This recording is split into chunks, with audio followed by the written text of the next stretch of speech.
The afternoon rush at L'Etoile de Paris, a high-end luxury restaurant nestled in the heart of downtown Manhattan, was a whirlwind of clinking crystal glasses, whispered corporate deals, and the low hum of expensive jazz.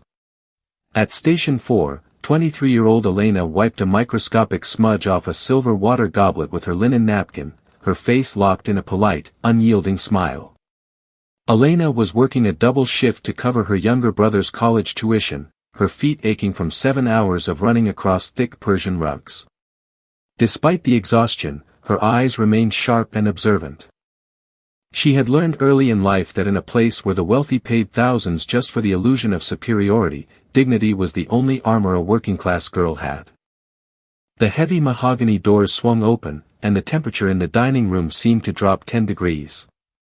In strode Arthur Vance, a 50-year-old shipping magnate whose multi-billion-dollar logistics empire gave him the dangerous delusion that he owned the air everyone else breathed. Flanked by two sycophantic junior partners who hung on his every arrogant laugh, Arthur snapped his fingers imperiously at the host, demanding the best table in the house without a reservation. Within seconds, the flustered manager rushed them to a prime window-side booth, bowing as if Arthur were European royalty. Arthur slid into the leather banquette, adjusting his custom-tailored Italian cuffs, and tossed the leather-bound menu aside without even opening it. "Bring me the vintage 1998 Chateau Lafite, and let's get this over with," he barked, not bothering to look up. Assigned to their table, Elena glided over smoothly, her notepad poised and her voice calm. "Good afternoon, gentlemen. Welcome to L'Etoile de Paris. May I start you off with some sparkling or still water while you look over our seasonal tasting menu?" Arthur finally raised his eyes, fixing a cold, condescending gaze on Elena. Instead of answering her in English, a smug, venomous smirk curled across his lips. Turning to his associates, he decided to amuse himself by humiliating the young waitress in a language he assumed a mere food server could never understand. He switched to fluent, rapid-fire French, his tone dripping with mockery. "Regardez-moi cette petite serveuse," Arthur sneered in French to his colleagues, loud enough for Elena to hear. "Elle a l'air complètement perdue. Probablement incapable de comprendre un seul mot de vrai français, encore moins de prononcer correctement le nom d'un grand vin. Ces filles de classe inférieure n'ont aucune éducation. Elles n'appartiennent à la cuisine, pas à un table de ce standing. Look at this little waitress. She looks completely lost. Probably incapable of understanding a single word of real French, let alone pronouncing the name of a fine wine correctly. These lower-class girls have no education, they belong in the kitchen, not at a table of this standing." The two junior partners burst into loud, obnoxious laughter, casting cruel, dismissive glances at Elena, treating her like an object of entertainment rather than a human being. They expected her to look confused, to blush, to stammer nervously, or to lower her head in shame, the typical reaction of someone trapped beneath the boot of billionaire arrogance. But Elena didn't blink. Her posture didn't slouch by a single millimeter. The quiet fire in her chest ignited, but her expression remained an absolute mask of serene, ice-cold professional composure. She had spent 4 years double majoring in comparative literature and international relations at Columbia University before her father's sudden illness forced her to drop out and support her family. More importantly, she had spent a year studying abroad in the heart of Paris, living and breathing the nuances of the French language. Elena let the silence stretch for an agonizing 3 seconds, letting Arthur bask in his own perceived cleverness. Then, slowly, with absolute poise and a pronunciation so flawless, crisp, and aristocratic that it sounded like it belonged in the halls of the Académie Française, Elena opened her mouth and replied directly to Arthur in his own weaponized tongue. "Monsieur Vance," Elena spoke softly, her voice carrying a chilling, razor-sharp elegance that instantly silenced the table.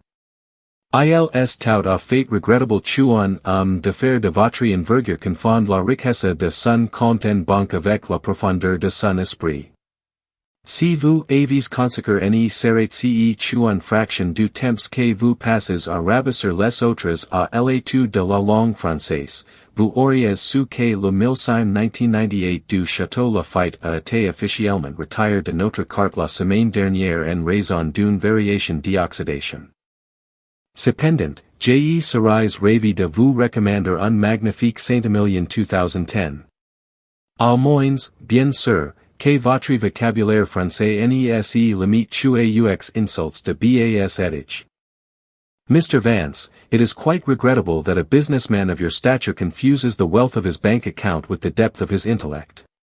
If you had devoted even a fraction of the time you spend putting others down to the study of the French language, you would have known that the 1998 vintage of Château Lafite was officially removed from our menu last week due to an oxidation variation. However, I would be delighted to recommend a magnificent 2010 Saint-Emilion, unless, of course, your French vocabulary is limited exclusively to low-class insults. The air in the entire section of the restaurant seemed to vanish. The junior partners choked on their saliva, their eyes bugging out of their heads in sheer, unadulterated terror. Arthur Vance froze mid-sentence, his glass hovering inches from his lips. The smug, arrogant smirk completely shattered across his face, replaced by an expression of profound, soul-crushing shock. His jaw dropped, and he stared up at Elena as if he had just seen a ghost walk through a brick wall. The absolute linguistic mastery, combined with the devastating intellectual counterpunch delivered with calm, smiling grace, left the billionaire utterly speechless, unable to string together a single coherent syllable. Before Arthur could recover his voice or find a shred of his shattered dignity, Elena gently closed her notepad, offered a polite, professional nod, and delivered the final blow. Je reviens dans un moment pour prendre votre veritable commande, messieurs. Prenez le temps de respirer, she added smoothly before turning on her heel to tend to another table. I'll return in a moment to take your actual order, gentlemen. Take your time to breathe. A nearby table of high-profile tech investors, who had overheard the entire exchange, burst into spontaneous, roaring applause, followed by a ripple of quiet chuckles echoing across the dining room. Arthur's face turned an ugly, mottled shade of crimson. Humiliated beyond belief, stripped of his armor in front of his peers, and realizing the colossal stupidity of his prejudice, he slammed his napkin onto the table, stood up abruptly without uttering a single word, and practically fled the restaurant with his head down, his multi-billion-dollar ego completely crushed. Elena watched him leave from across the room, her expression calm and unbothered. She picked up a fresh tray and went back to work, knowing a profound truth that no amount of money could ever buy. True power doesn't come from a billionaire title or a foreign language used to mock others, it comes from a strong mind, an unbroken spirit, and the quiet dignity to let your excellence speak for itself.